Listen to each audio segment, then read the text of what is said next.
if we drop back a bit and just talk about atmospheric circulation, when you're teaching geography, you talk about different wind belts.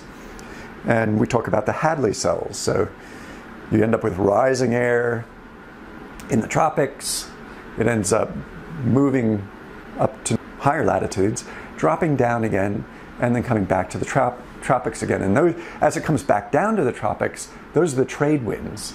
So those tend to come in at an angle from the northeast and southeast. So we have the southeast trade winds that are blowing in places like Western Australia on the northwest, sort of the area around Broome and the Kimberleys.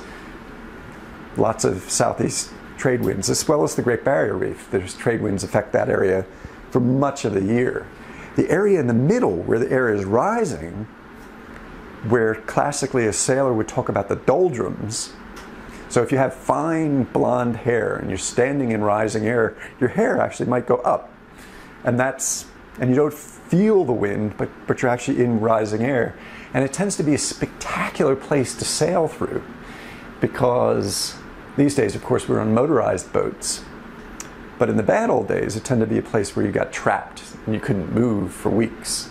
And if you're really bad luck, up to a month. I did some work in this area in the doldrums. We also call it the Intertropical Convergence Zone, or the Itcz.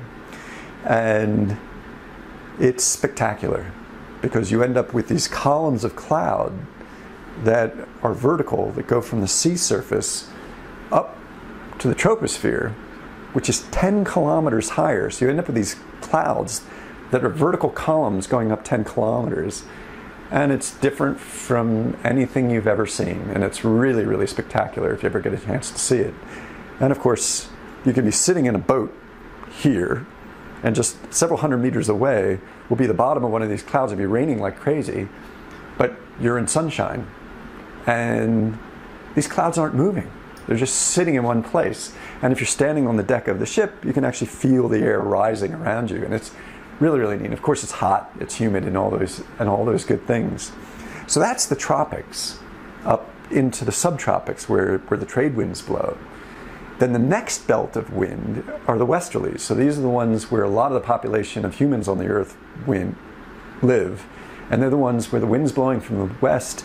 It's the temperate zone where all the famous cities in North America and Europe are, and many of them in Asia as well.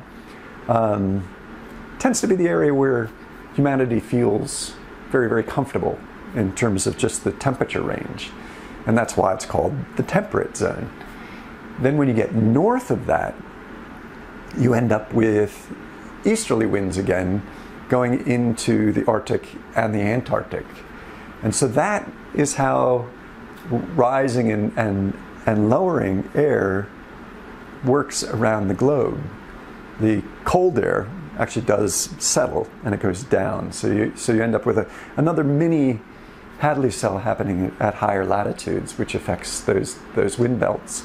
So you have easterlies high, westerlies, in other words, winds from the west. In the temperate zones, in the subtropics, you've got the trade winds, and just that belt underneath the sun, where the sun is directly overhead, you end up with no horizontal wind, but rising air. And so that's the picture of weather on the planet.